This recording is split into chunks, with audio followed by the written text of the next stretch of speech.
Habibie Rahman. Nama saya Kafka Nafisa Amelia. Saya Intan Saputri. Nama saya Muhammad Hilmi.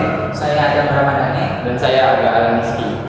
Perkenalkan, nama saya Intan Saputri. Di sini saya akan membahas apa itu aljabar boolean. Aljabar boolean ditemukan oleh George Boole pada tahun 1854 yang memiliki arti struktur matematika yang digunakan untuk menganalisis dan menyederhanakan ekspresi logika. Jadi aljabar boolean itu ibaratnya hanya memiliki dua nilai guys, yaitu nilai 1 yang berarti benar dan 0 yang berarti salah. Halo, kenalin, saya Kafka Nafisa Amelia dan saya akan menjelaskan tentang fungsi boolean. Fungsi boolean terbagi menjadi 3, yaitu fungsi not, fungsi and, dan fungsi or. Di sini ada fungsi not. Fungsi not, jika x sama dengan 0, maka negasi x-nya adalah 1. Dan kebalikannya, jika x sama dengan 1, maka negasi x-nya sama dengan 0. Dan yang kedua adalah fungsi n. Fungsi n adalah jika x dan y sama dengan 1, maka hasilnya adalah 1. Selain itu, maka hasilnya adalah 0. Jika x 1 dan y 0, maka hasilnya 0. Dan jika x 0 dan y 0 sama dengan 0. Yang ketiga adalah fungsi or. Di sini, jika x dan y sama dengan 0, maka hasilnya sama dengan 0. Namun, jika selain itu, misal jika x-nya 1 dan y-nya 0, maka hasilnya tetap 1. Dan jika x-nya 1 dan y-nya 1, maka hasilnya tetap 1. Di sini ada contoh soalnya, yaitu nyatakan penghubung eksklusif OR dalam fungsi 0,1. Di sini 0 sebagai false dan 1 sebagai true. Di sini kita akan mencari dulu, kita jadikan 0 sebagai P dan 1 sebagai Q. Di sini ada true atau 1 maka P or Q-nya adalah true.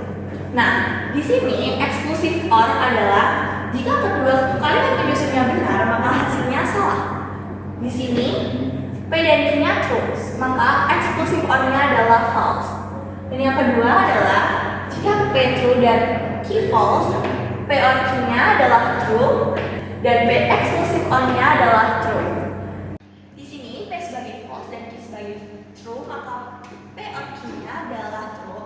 Sedangkan P eksklusif OR Q-nya adalah true juga. Yang terakhir ada P sebagai false dan Q sebagai false.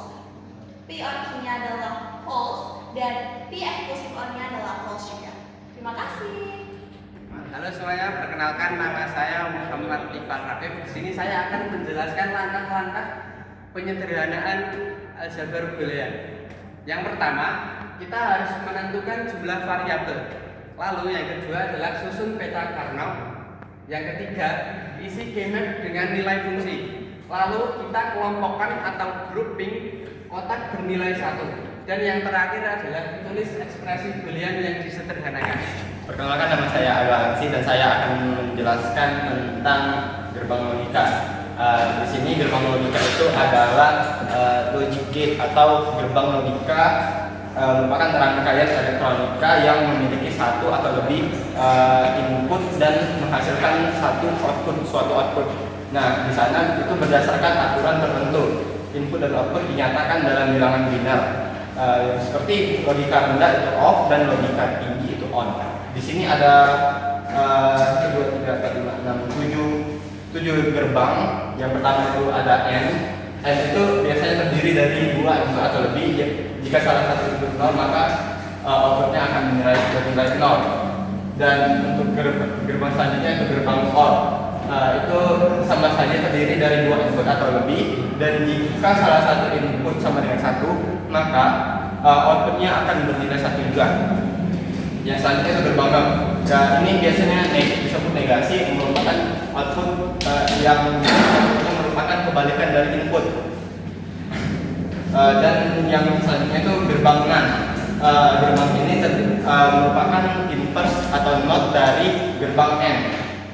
Kalau salah satu input bernilai 0, maka outputnya akan bernilai 1. Dan selanjutnya itu NOR. Ini adalah inverse dari gerbang OR yang terdiri dari 2 atau lebih input. Jika salah satu inputnya 0, maka outputnya bernilai 0. Dan gerbang selanjutnya itu SOR hanya terdiri dari 2 input, nggak bisa lebih. Dan jika input sama maka outputnya akan 0. Jika inputnya sama maka 0. Dan yang selanjutnya itu gerbang XNOR. Itu merupakan gerbang inverse dari XOR, di mana terdiri dari 2 input. Jika input sama maka hasil outputnya akan 1. Terima kasih. Oke teman-teman, balik lagi nih sama Intan. Di sini Intan bakal menjelasin apa itu ekspresi boolean. Ekspresi boolean adalah pernyataan logis yang mengevaluasi suatu kondisi dan menghasilkan satu dari 2 nilai benar.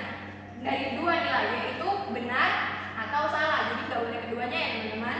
Di sini Intan ada contoh dari ekspresi boolean, yaitu dalam kurung A plus B tutup kurung kali C aksen. Seperti yang dikatakan Ari tadi sebelumnya, tanda plus merupakan pengganti OR dalam logika matematika.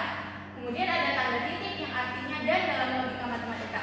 Terakhir ada tanda aksen, artinya not atau negasi dalam logika matematika. Kita akan menyelesaikan dari soal di atas ini. Penyelesaiannya yaitu A plus B dikalikan dengan C aksen sama dengan kita menggunakan hukum distributif di sini teman-teman.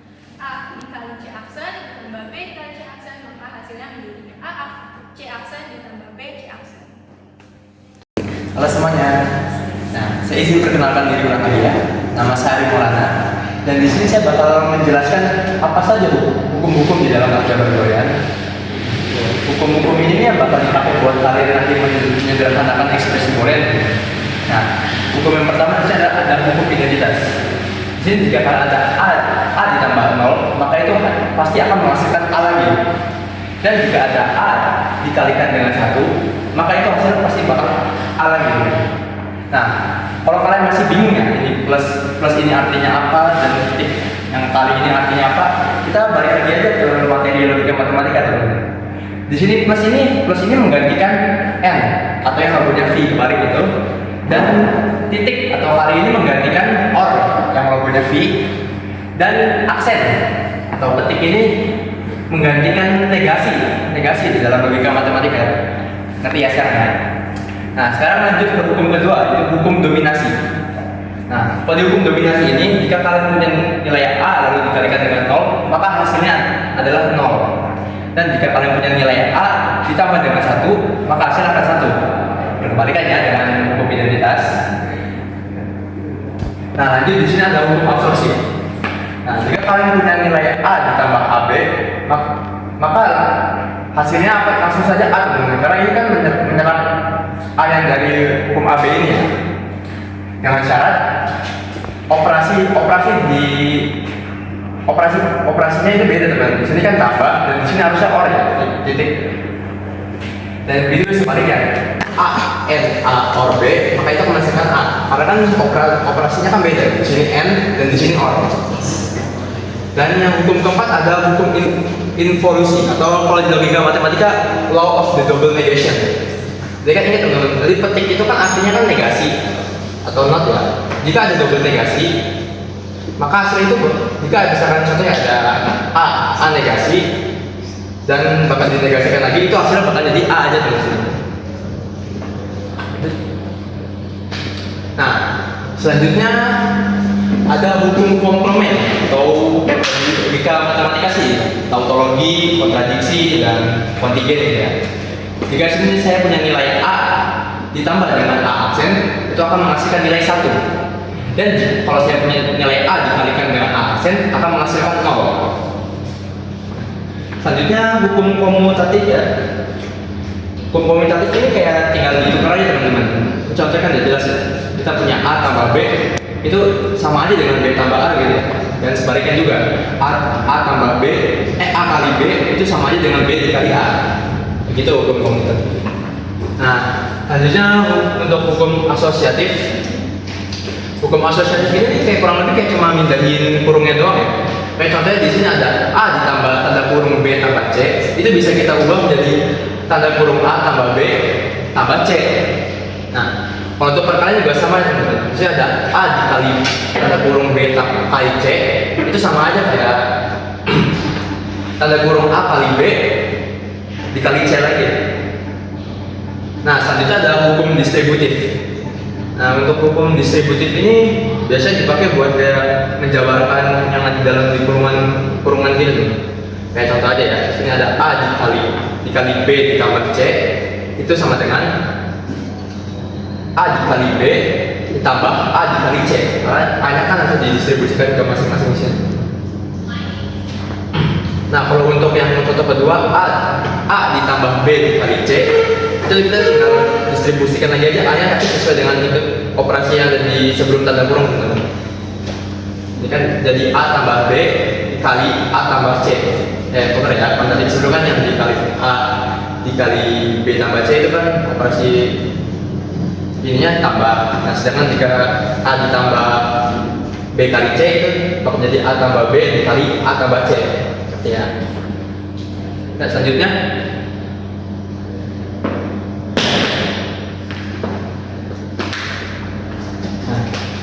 ada hukum idempoten. Hukum idempoten ini ya kayak buat menyimpulin aja sebenarnya. Jika ada A ditambah A, ya hasilnya pasti A lagi dong, udah jelas. Nah, sama kayak kali juga kalau ada A dikali A, maka hasilnya bakal A lagi. Selanjutnya ada hukum De Morgan. Nah, hukum De Morgan ini rumusnya kayak gini. Ada A ditambah B, ada kurung aksen, itu sama dengan A aksen dikali B aksen. Nah, kalau yang untuk perkalian kayak gitu ya, A dikali B tutup kurung aksen sama dengan A aksen ditambah B aksen. Dan yang terakhir ada hukum 0 atau 1 atau hukum negasi bisa disebut. Jika ada 0 aksen atau 0 negasi itu artinya 1, sedangkan 1 aksen itu bakal artinya 0. Nah, kurang lebih segitu aja hukum-hukum yang ada di aljabar boolean. Maaf kalau ada salahnya. Terima kasih. Halo, izin memperkenalkan diri lagi. Nama saya Muhammad Kami dengan 3 digit terakhir NIM saya 106. Di sini saya akan menjelaskan contoh soal dari aljabar boolean ini. Dengan soalnya itu seperti ini, yaitu fungsi dengan 3 variabel A, B, C, AB aksen ditambah AB ditambah A aksen B. Nah, sebelum kita memasuki mengetahui yang mana 1 atau 0 di tabel Carnot ini, kita harus mengklasifikasikan terlebih dahulu bagaimana cara kita mendapatkan satu peluang-peluangnya. Yang dimana kita klasifikasikan menjadi 3 dari soal ini, itu AB aksen, AB dan A aksen B, yang dimana kita masing-masing mencari cara biar mendapatkan 1. Dalam mencari cara ini, kita C itu bisa dibilang variabel bebas, dia bisa 0, bisa 1 karena tidak ada di dalam soal. Di sini untuk yang aksen ini kita simbolkan sebagai 0 dan yang tidak aksen itu adalah 1. Jadi untuk mendapatkan AB aksen biar 1 ini kita mengklasifikasikan atau yang tidak ada aksennya itu sebagai 1 dan yang ada aksennya itu 0. Jadi untuk dengan 3 variabel A, B, C berarti dapat disimbolkan A-nya itu 1, B-nya itu B aksen itu 0, dan C-nya, karena C di sini adalah variabel bebas, jadi ada 2 peluang di mana dia bisa 0 ataupun dia bisa 1. Sama dengan yang AB untuk mendapatkan 1, jadi kita 1, 1, 0 dengan C-nya dalam keadaan 0 dan C-nya dalam keadaan 1.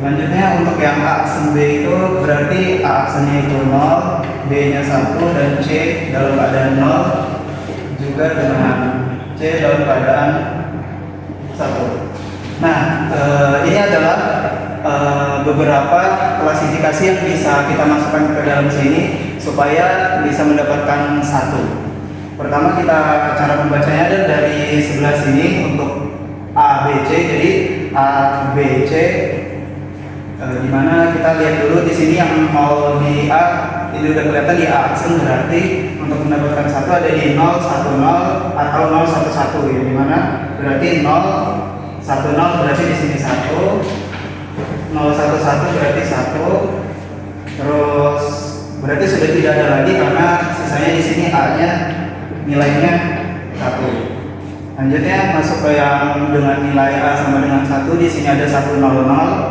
berarti ini 1, di sini 101 berarti 1. Selanjutnya yang di AB itu ada 110, 110 berarti ini 1. Terus ini ada 111 berarti 1. Nah, di sini kita telah mendapatkan beberapa angka di tabel Carnot-nya itu yang bernilai 1 dan bernilai 0. Selanjutnya yang kita lakukan adalah mencari grouping. Menentukan groupingnya dengan mencari kelompok-kelompoknya yang bernilai 1. Di sini untuk mencarinya itu minimal 2, 4, 6 atau 8. Di mana di sini untuk yang nilai A sudah ketemu. Ini ada berjumlah 4. Terus di sini BC aksen itu bernilai ada 2. Di sini yang BC ada 2. Setelah kita grouping, kita masukkan ke dalam persamaannya, yaitu F A B C. Berarti dapat dikatakan sebagai A, karena di sini ada A, nanti dipluskan BC aksen dan BC. Jadi A plus BC aksen dan di plus BC. Lalu kita sederhanakan menjadi persamaan yang sangat sederhana, yang dimana BC aksen dan BC itu dapat digunakan distributif menjadi A plus B C aksen ditambah C. Lalu di sini digunakan hukum tautologi sehingga apapun yang diaturkan negasi dan plusnya itu bernilai 1. Lalu digunakan hukum identity of n, yang dimana kalau variabel bertemu angka 1 menjadi variabel.